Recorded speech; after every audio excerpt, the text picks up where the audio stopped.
They say the Pacific never forgets. It swallows, it shifts, it keeps secrets for longer than any man can. And sometimes it gives them back.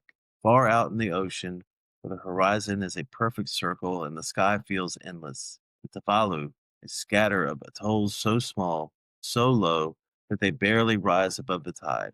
From above, they look fragile, like flecks of green pressed into the deep. But for the people who live there, they are everything: land, home, memory, and story. One of those atolls is called Nanumanga, remote even by Pacific standards. A ring of coral, a place where the ocean presses close. Waves pound the reef. Palm fronds bend in the salt wind, and the line between sea and sky blurs. It's the kind of place that feels both timeless and precarious, like it could vanish with the next storm. And Nanumanga carries a legend, a whisper handed down through generations. The elders told it as fact. The children listened as if it were myth. The outsiders dismissed it as island fancy. They said there was a house beneath the sea. Not ruins, not broken stones, a house, standing where no house should be. What kind of house? Who built it? When? No one could say. The details shifted with the telling, as all oral tales do. But the idea endured: a house under the sea, a home swallowed by the ocean. At first, it sounds like a dream or a warning tale. In the Pacific, the sea is both giver and taker. It feeds, it connects, it destroys. Whole islands have drowned in living memory. Why wouldn't there be a house, too, hidden below? Still, for centuries, the story stayed just that: a legend, a whisper. That year, two scuba divers exploring Nanumanga. That year, two scuba divers exploring Nanumanga plunged below the reef wall. They expected coral gardens, darting fish, the kind of marine beauty you find across Tuvalu, but instead they found something stranger: dark openings in the reef, leading into canvas. Dark openings in those caves, in the still, heavy silence of the deep, they found blackened rock, markings, scars, places where it seemed fire had once burned. Fire, in a place where no fire should ever live. Think about that for a moment. You're swimming through a labyrinth of stone, your breath loud in your ears, bubbles rising into a shadow.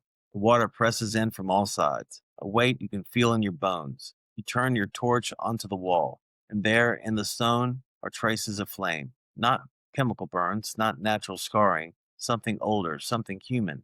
The divers rose with more questions. They rose with a story, one that seemed to echo the island's own legend. Because maybe, just maybe, the house under the sea wasn't only a tale. For the people of Tuvalu, oral tradition is not decoration. It is memory. It is how history survive across centuries without books, without archives. Stories may shift in detail, but they carry a spine of truth, a reef line here, an ancestor's name there, and sometimes a memory of something lost, a memory of a house swallowed by waves. Science would later suggest that those caves might once have been dry, that thousands of years ago, when the sea was lower, people could have walked into them. Maybe they used them for shelter, for rituals, or something stranger still. And in those days, yes, fire would have burned there. But if that's true, it means human beings were living in the corner of the Pacific long before archaeologists ever believed they could have been. So the legend of the house is more than metaphor. It may be a memory of a world that truly existed, one that now lies beneath the tide. And here's the haunting part: the caves are still there, unmapped, unfathomed. No one knows exactly what they were, or what was left inside when the water comes rushing in. The sea has a way of swallowing, but sometimes it leaves a whisper behind. That whisper is what we're following tonight. Because Nanumanga, the ocean may have swallowed a home, but the legend says its memory still lingers, just beyond the reef, waiting. The story of Nanumanga's underwater caves begin, like so many others in the Pacific, with an ordinary dive. The two divers, locals who knew the reefs well, expected to find what you always find along Tuvalu's atolls: coral shelves teeming with parrotfish, grouper lurking in the shadows, schools of silver flashing like mirrors. They had descended dozens of times before, but this dive was different. The ocean pulled them towards something darker, a hollow in the reef wall, just wide enough to slip through. Inside, they discovered not one cavern, but a network: passages and chambers carved into the limestone, blackness stretching beyond the reach of their torches. The air was gone, but the shape remained, the shape of the rooms. Imagine swimming throughout that. Your light flickers against walls that rise and curve like ceilings. The sound of your breath grows louder, unnatural against the silence. Every instinct tells you this is not a place meant for humans anymore, and yet it feels unmistakably human. They pressed deeper, and that's when they saw it, the stone, scarred and blackened, charred patches, as if fire had licked across the walls, rock stained not by coral growth, but by volcanic eruption, but by flame, and flame that had no business being there. The divers surfaced with fragments of a story no one expected. Scientists were intrigued, but cautious. Fire underwater? Impossible. Unless, of course, the caves had once stood above sea level. That's the theory. Thousands of years ago, during an ice age, global seas were lower. What is now a drowned cavern would have then been dry. People might have walked inside, carrying torches or lighting fires. When the glaciers melted and the oceans rose, the caves flooded. The flames went out, but the stains remained. It's a tidy explanation, comforting even, but it raises more questions than it answers. Who were these people? Archaeologists once believed Tuvalu, who was settled about 2,000 years ago. But if the fire pits are genuine, they could be far older. How could a memory of that survive, passed down through centuries, perhaps millennia, till it became the legend of the house under the sea? And here's another question. What exactly did they use the caves for? Some scholars suggest shelter, a place to hide from storms or from rival clans. Others whisper it could have been ritual. Caves, after all, are sacred in many Pacific traditions. They are places of birth, of burial, of communion with spirits. Fire inside such a place would be more than warmth, it would be offering.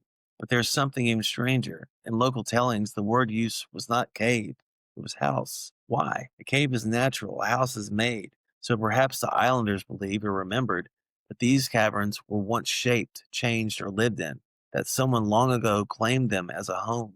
Picture it, an ancient people, fires flickering inside stone chambers, wild waves thunder outside, a dwelling at the edge of the world, a home that would one day be drowned, leaving nothing but smoke-stained walls to tell the story. What unsettles me most is how the legend guided the discovery. The divers were not hunting archaeology. They were following a whisper, a tale told by elders, and that whisper led them straight to something science could not easily explain. How many times has folklore been dismissed as fantasy, only for archaeology to prove otherwise? Troy, once thought as a myth, uncovered in Turkey, flood myths echoed in ancient floodplains, and here, in Tuvalu, a house under the sea, in some way truly existed. It makes you wonder, how much do we lose when we dismiss stories as just legends? What truths are we throwing away because they sound impossible? The caves of Nanumanga remain largely unstudied. Expeditions are rare, research thin, the fire scars are real. But beyond that, certainty vanishes. Maybe the caves were used by ancestors of today's Tuvaluans. Maybe they belonged to another people long gone, whose memory lives only in the line of myth. The ocean keeps its secrets well, but the story lingers. And when the tide crashes against the reef, when the storms sweep in from the horizon, locals still point to the waves and say, there, beneath, the house still waits. Because if the ocean could swallow a home and yet leave its memory alive in story, what else has it taken? And what else waits, drowned, for us to stumble upon? The ocean is a patient thief. It doesn't steal all at once. It rises, it gnaws, it swallows piece by piece until what was land becomes shadow and what was home becomes myth. For the people of Nanumanga, the legend of a house beneath the sea was never just a bedtime tale. It was a warning, a reminder that the ocean gives, but it also takes, that the line between earth and water is not a wall, but a thread, thin, fragile, easily broken. And then, in 1986, the divers proved it. The house wasn't only in story, it was there, below, waiting. But here's the part that lingers with me. The caves, those blackened walls, are not simply a mystery of the past. They are also a mirror of the present. Today, Tuvalu is one of the most endangered nations on Earth. Its highest point rises only a few meters above sea level. When the tide swells, whole stretches of the islands disappear. When storms lash the Pacific, waves roll straight across the land. The government has already spoken of relocation. One day, the nation itself may be swallowed, as if the cave was swallowed before. Think about it. An ancient house drowned thousands of years ago, and now an entire country facing the same fate. The story of the house is not finished. It's happening again. So what was the cave? A shelter carved by hands long forgotten. A temple where fire was kept alive against the dark. A memory that outlasted even the people who made it.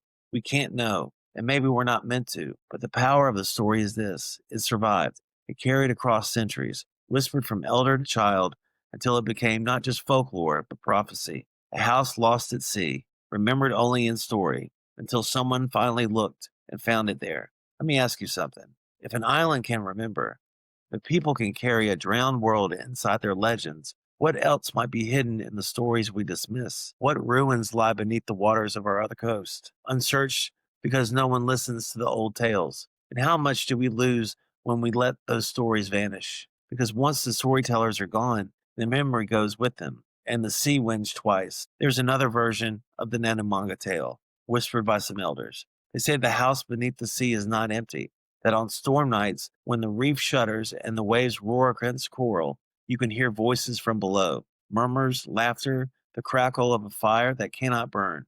Divers never heard those voices, but the legends insist that they're there. Maybe that's just an imagination, or maybe it's something else, the ocean remembering. Here's what I keep coming back to. Legends are not fragile things. They endure because they carry weight, the truth inside them, even if it's wrapped in a metaphor. The house beneath the waves is more than just an archaeological puzzle. It is a message. The sea rose once, it will rise again. The sea rose once, it will rise again. And if we don't listen, if we don't learn, then the next drowned house will not be a myth. It will be all of Tuvalu, all of Nanumanga, all of us, in time. So tonight, when you hear the tide outside your window, remember this. Far away in Tuvalu, there is a cave. Inside, the walls are blackened with fire, a place where men once stood, where they lit flames to push back the dark, a place that now lies drowned, whispered about in legend, a house beneath the waves. And maybe, just maybe, if you listen hard enough, the ocean will whisper it to you once more, because the sea forgets nothing, it only waits.